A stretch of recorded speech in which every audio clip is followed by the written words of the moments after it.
Saudi अरब और पाकिस्तान के बीच रक्षा समझौता हुआ है कि अगर सऊदी अरब पर हमला हुआ तो पाकिस्तान अपने ऊपर हमला मानेगा और पाकिस्तान पर हमला होगा तो सऊदी अपने ऊपर हमला मानेगा। इस रक्षा समझौते को लेकर भारत में खूब बहस हो रही है कि उस पर क्या असर पड़ेगा।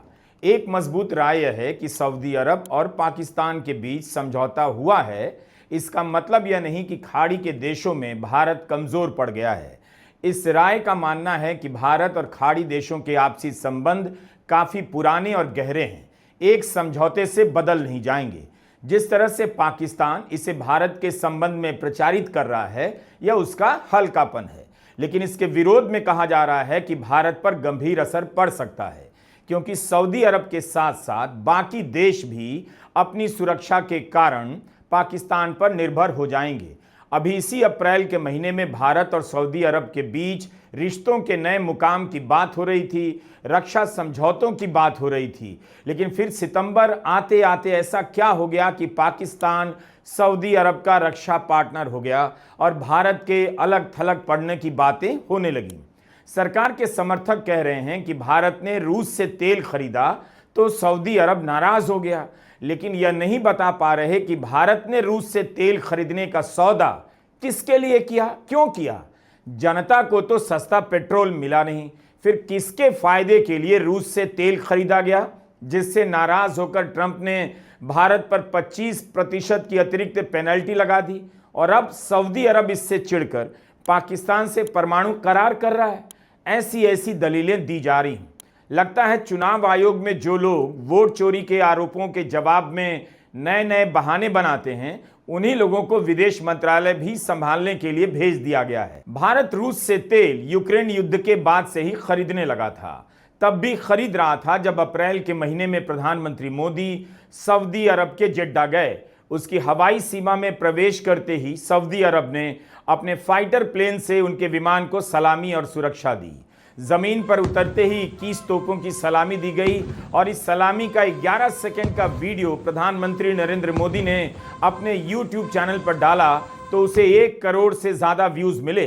विदेश नीति को रील और क्लिप में बदलकर व्यूज तो ले लिए गए, लेकिन इसका जमीन पर क्या असर पड़ता है कभी बताया नहीं जाता। इस बात पर जोर दिया गया कि 40 साल बाद किसी भारतीय प्रधानमंत्री ने जेड्डा की यात्रा की है, लेकिन पहली बार जाएं या ना जाएं या 10वीं बार जाएं, इसका किसी भी देश के साथ संबंधों पर ठोस असर तब पड़ेगा जब उसमें स्थायित्व नजर आएगा।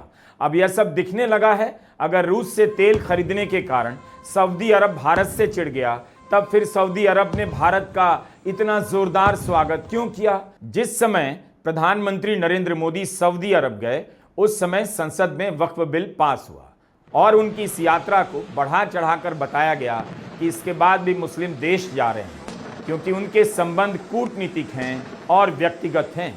इन सब बातों का कभी भी बड़े स्तर पर असर नहीं होता है। प्रधानमंत्री नरेंद्र मोदी गए, भारत के अखबारों में जो हेडलाइन बनी उसमें रक्षा पर बहुत जोर दिया गया। बताया गया कि सऊदी अरब में मोदी मोदी के नारे लगे। हिंदी हो या अंग्रेजी के अखबार, हर हेडलाइन में रक्षा या डिफेंस का जिक्र मिलेगा।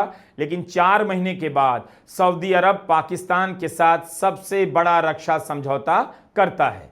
जब भारत के प्रधानमंत्री सऊदी अरब जाते हैं और सऊदी अरब अपने लड़ाकू विमानों से उन्हें बीच हवा में सम्मान देता है, तो गोदी मीडिया भारत को विश्वगुरु, विश्व शक्ति के रूप में बताने लग जाता है।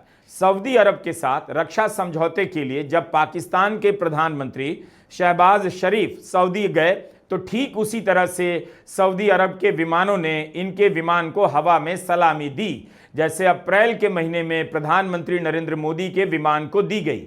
शहबाज शरीफ ने ट्वीट भी किया कि रॉयल सऊदी एयरफोर्स के जहाज़ों ने अप्रत्याशित रूप से सलामी दी है। यह बताता है कि सऊदी अरब और पाकिस्तान के बीच आपसी भरोसा और प्यार कितना गहरा है, शहबाज शरीफ कहते हैं। बात यह है कि गोदी मीडिया ने विदेश नीति को देखने का या दिखाने का तरीका ही बदल दिया है। प्रधानमंत्री नरेंद्र मोदी किसी देश की यात्रा पर निकलते नहीं कि यात्रा को सफल बता दिया जाता है, उन्हें विश्वगुरु कहा जाने लगता है। लेकिन अब दिख रहा है कि पिछले 3-4 महीनों में पाकिस्तान किस तरह से हर महफिल में स्थान पाता जा रहा है। पाकिस्तान की आर्थिक स्थिति नहीं बदली, वह भारत की तरह चौथी या पांचवी बड़ी आर्थिक शक्ति नहीं बना, लेकिन खाड़ी के देशों में सैनिक शक्ति के रूप में उसे सम्मान तो मिल ही गया। अपनी आर्थिक हालत का सच पाकिस्तान को पता है। इसके बाद भी ऐसा क्या हुआ कि पाकिस्तान हर जगह दिखाई देने लगा है। ट्रंप पाकिस्तान की सेना के प्रमुख के साथ लंच पर 2 घंटे बिताते हैं, पाकिस्तान के प्रधानमंत्री की तारीफ करते हैं, शंघाई कोऑपरेशन ऑर्गेनाइजेशन में पाकिस्तान को आतंकवाद से लड़ने की कमेटी का अध्यक्ष बनाया जाता है। क्या आपने इस पर प्रधानमंत्री नरेंद्र मोदी का कोई बयान देखा है? देखा हो तो बताइएगा। कोई तो है जो कंधे पर हाथ रखकर पाकिस्तान को अपना दोस्त बनाकर इस पार्टी से उस पार्टी में घुमा रहा है। हम फिल्म तो एक ही देख रहे हैं, लेकिन उसमें कभी हीरो देवानंद दिखाई देते हैं तो कभी शशि कपूर। फिल्म कैसी बनेगी यह तय इस्राइल कर रहा है, पैसा किसका लगेगा जाहिर है जवाब मुश्किल नहीं। जिस दिन सऊदी अरब और पाकिस्तान के बीच रक्षा समझौता हुआ उस दिन अमेरिका के सेंट्रल कमांड के प्रमुख एडमिरल ब्रैड कूपर ने भी सऊदी के प्रिंस MBS से मुलाकात की थी। अप्रैल महीने में प्रधानमंत्री मोदी ने सऊदी अरब के प्रिंस मोहम्मद बिन सलमान MBS को अपना भाई कहा था। 2019 में MBS ने प्रधानमंत्री मोदी को अपना बड़ा भाई कह दिया। भाई से याद आया, प्रधानमंत्री मोदी कतर के अमीर को भी भाई कहते हैं, संयुक्त अरब अमीरात के राष्ट्रपति को भी भाई कहते हैं, लेकिन असल में भाई कोई और हो गया। सऊदी अरब ने पाकिस्तान के साथ रक्षा समझौता कर लिया।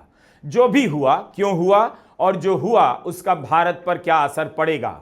डिफेंस कॉरिडोर, स्वदेशी रक्षा उत्पादनों के बड़े बड़े आसमानी दावों से हिंदी के अखबार भरे पड़े मिलेंगे और इस इलाके के देश रक्षा के लिए भरोसा करते हैं पाकिस्तान पर। सऊदी अरब के प्रिंस MBS के साथ इस तस्वीर में पाकिस्तान की सेना के प्रमुख आसिम मुनीर भी नजर आ रहे हैं, जिनके भड़काऊ बयान को पहलगाम आतंकी हमले से जोड़ा जाता है। क्या भारत इस रक्षा समझौते के बाद पाकिस्तान की खुलकर निंदा कर पाएगा, उसे आतंकवाद का बढ़ावा देने वाला देश कहेगा? तो फिर सऊदी को कैसा लगेगा?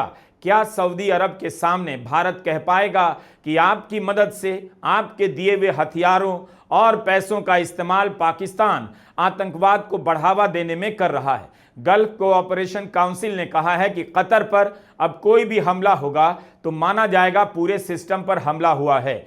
एक तरह से कतर पर हमले के कारण पूरे इलाके में पाकिस्तान एक अनिवार्य सहयोगी के रूप में स्थापित हो गया।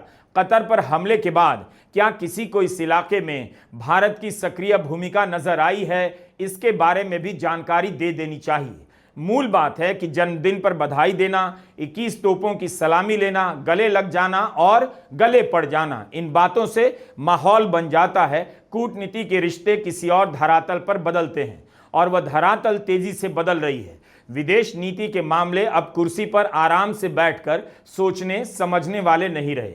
दुनिया इस रफ्तार से बदल रही है कि कब कौन किस बस में सवार हो जाता है पता नहीं चलता और लंदन जाने वाली बस पहुंच जाती है बरेली। भारत में इस रक्षा समझौते को भारत की नजर से देखा जा रहा है, लेकिन अंतर्राष्ट्रीय हेडलाइन पर भी नजर डालिए। CNN की हेडलाइन है, सऊदी और पाकिस्तान के बीच रक्षा समझौता, सुरक्षा की गारंटी को लेकर अरब देशों का अमेरिका पर भरोसा हुआ कमजोर। फाइनेंशियल टाइम्स ने तो खुलकर लिखा है, पेट्रो डॉलर और इस्लामिक बम एक साथ आए। बताया है कि कैसे सऊदी अरब और पाकिस्तान के बीच समझौता हुआ।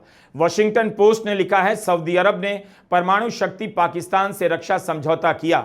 वॉल स्ट्रीट जर्नल ने लिखा है, कतर पर हमले के बाद अमेरिका में भरोसा कमजोर, सऊदी अरब ने नई सुरक्षा गठजोड़ बनाई। हम ये नहीं कहते कि पश्चिम की मीडिया ने जो लिखा है उस पर कूद पड़िए, गले लगा लीजिए, लेकिन पता चलता है पश्चिम का मीडिया इस समझौते को कैसे देख रहा है। उनका जोर इस बात पर है कि अमेरिका को लेकर भरोसा कम हुआ है, इसलिए सऊदी अरब ने परमाणु शक्ति संपन्न देश पाकिस्तान के साथ समझौता किया। इसके जवाब में यह भी कहा जा रहा है कि इस्राइल और सऊदी अरब के बीच युद्ध तो हुआ नहीं, पाकिस्तान इस्राइल को आगे कर इस डील को बड़ा बना रहा है, अपना नंबर बढ़ा रहा है। लेकिन यह समझौता कतर पर इसराइल के हमले के बाद हुआ है, इसे आप अनदेखा नहीं कर सकते। इसराइल के हमले के बाद बहरीन, कुवैत, ओमान, कतर, सऊदी अरब और संयुक्त अरब अमीरात ने दोहा में एक आपातकालीन सुरक्षा बैठक की, जिसके बाद घोषणा की गई कि एक साझा सुरक्षा तंत्र बनाएंगे। इस बैठक में पाकिस्तान भी शामिल था और उसकी ओर से एक अरब इस्लामिक टास्क फोर्स की स्थापना की मांग की गई। इस बैठक के मात्र एक हफ्ते के भीतर सऊदी अरब और पाकिस्तान ने अपने समझौते की घोषणा की है। ऐसा नहीं कह सकते कि भारत की प्राथमिकता बदल गई है, लेकिन जिस समय पाकिस्तान सऊदी अरब के साथ रक्षा समझौता कर रहा है, उसी समय भारत पाकिस्तान के साथ क्रिकेट मैच खेल रहा है। लेकिन क्यों खेल रहा है, इसके लिए कोई ढंग की दलील नहीं मिल पा रही। जिस पाकिस्तान से भारत बात नहीं करता, उसके साथ दुबई में मैच खेल रहा है, और जिस सऊदी अरब से भारत की दोस्ती अच्छी रही है, उसके साथ पाकिस्तान आपसी रक्षा समझौता करता है। इसलिए भारत के विदेश मंत्रालय की प्रतिक्रिया मुझे संतुलित नजर आई। संतुलित इसलिए क्योंकि इस बयान में कुछ भी नहीं है। इतना ही कहा गया है कि अध्ययन कर रहे हैं, तो हमें लगा इन्हें डिस्टर्ब नहीं करना चाहिए। इनका अध्ययन कब पूरा होगा यही जानते हैं। जिस दिन प्रधानमंत्री का जन्मदिन था और दुनिया के तमाम नेताओं से उनके लिए बधाई मंगवाई जा रही थी या खुद से चलकर आ रही थी, उसी दिन देर रात ये समझौता हुआ है। प्रधानमंत्री ग्लोबल नेताओं के गले लगते हैं, उस लिहाज से भी इस तस्वीर को देखिए और काफी कुछ समझिए। क्या भारत मध्य पूर्व के देशों में अलग थलग पड़ रहा है? इस निष्कर्ष पर पहुंचने की जल्दबाजी मत कीजिए। उन देशों के लिए भी आसान नहीं भारत को नज़रअंदाज कर देना। उनका भी बहुत कुछ भारत पर निर्भर करता है और वहां काम करने वाले लाखों भारतीय उनके लिए पूंजी हैं।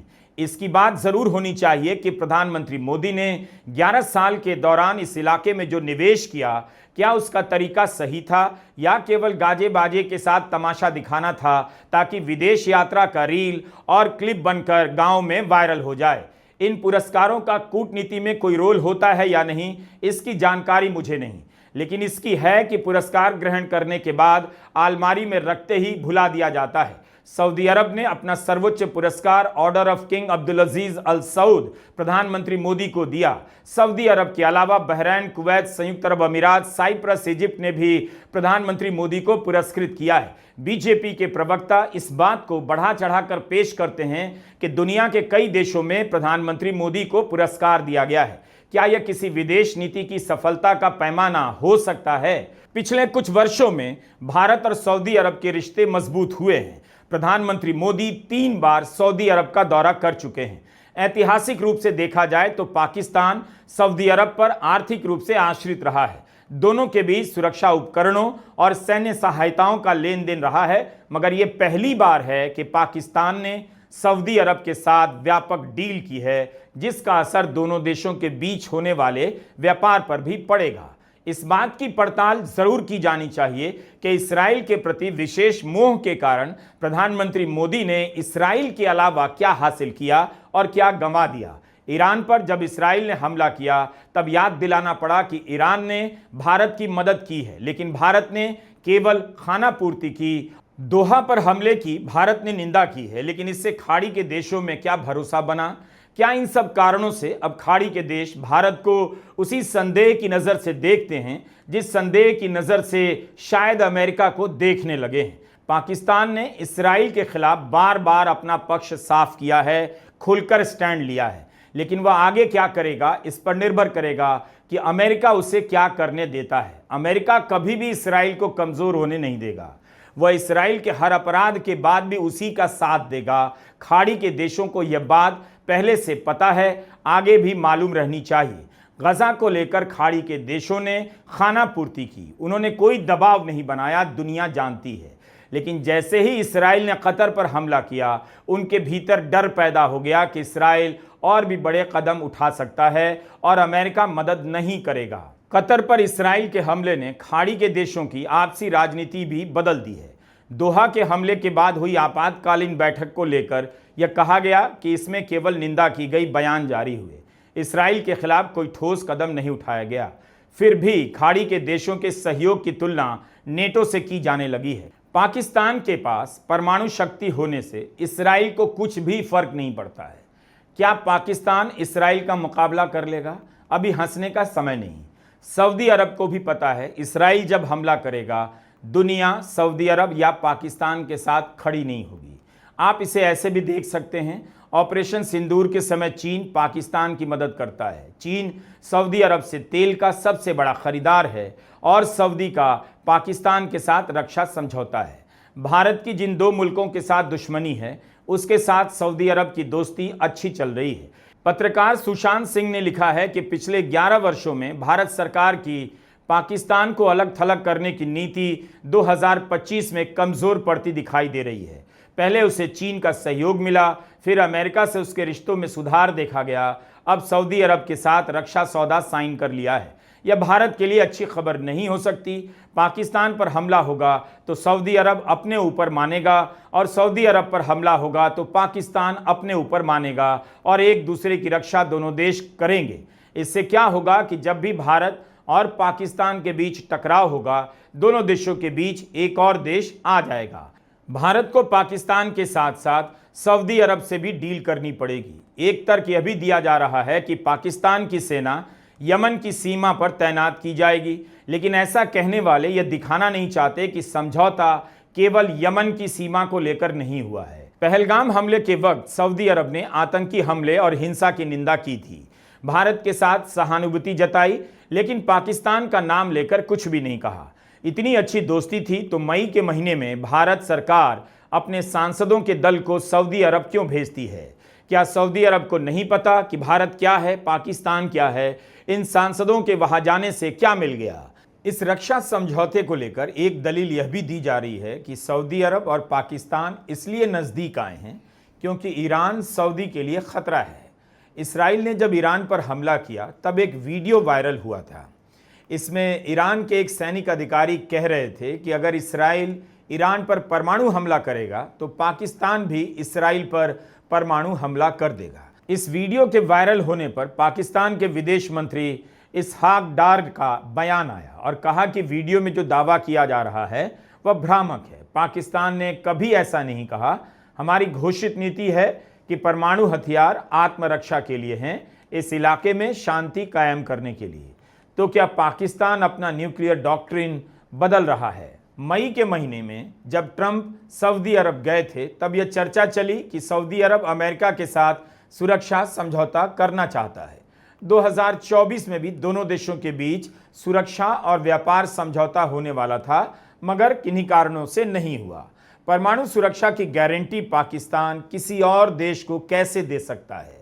और परमाणु हथियार के कारण ईरान पर प्रतिबंध लगाने वाला अमेरिका चुप कैसे रह सकता है? ट्रंप ने सोशल मीडिया प्लेटफॉर्म ट्रुथ पर प्रधानमंत्री मोदी को अपना दोस्त लिखा। लिखने के थोड़े समय में जवाब आ गया। लगा जैसे प्रधानमंत्री मोदी इंतजार में बैठे हों कि विश आ जाए तो झट से लाइक मार दें। लेकिन अमेरिका ने भारत के खिलाफ फिर से एक्शन ले लिया है। ईरान के चाबहार बंदरगाह से ऑपरेट करने पर प्रतिबंध लगा दिया। ईरान पर जब परमाणु हथियार के कारण प्रतिबंध लगाया गया तब अमेरिका ने भारत को रियायत दे दी। 2018 से ही भारत ने यहां पर बड़े पैमाने पर निवेश किया, मगर अब नहीं कर पाएगा। पिछले ही साल मोदी सरकार ने 10 साल की लीज पर हस्ताक्षर किए। रूस से तेल खरीदने पर भारत पर 25% पेनाल्टी लग गई, तब भी भारत ने तेल खरीदना बंद नहीं किया। क्या प्रतिबंध के कारण चाबहार से ऑपरेशन बंद होगा? उधर चीन पाकिस्तान के ग्वादर में बंदरगाह बना रहा है।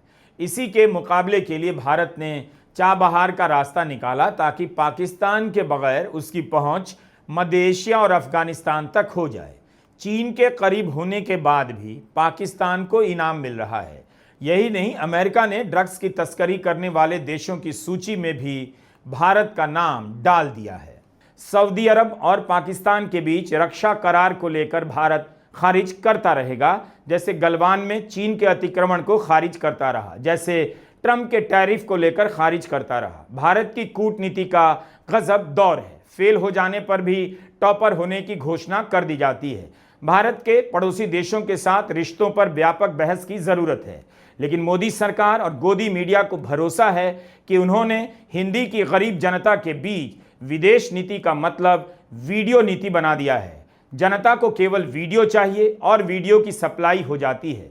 जहाज की सीढ़ियों पर चढ़ते हुए उतरते हुए लोगों के स्वागत के वीडियो, उन्हें देखते ही देवता की तरह याद करने वाले भावुक लोगों के वीडियो, रोते हुए हंसते हुए, इस तरह के वीडियो को ही हिंदी के गांव कस्बों में विदेश नीति के रूप में बेचा गया। लेकिन जैसे ही दुनिया एक जटिल मोड़ पर पहुंचती है, भारत की भूमिका गायब नजर आती है।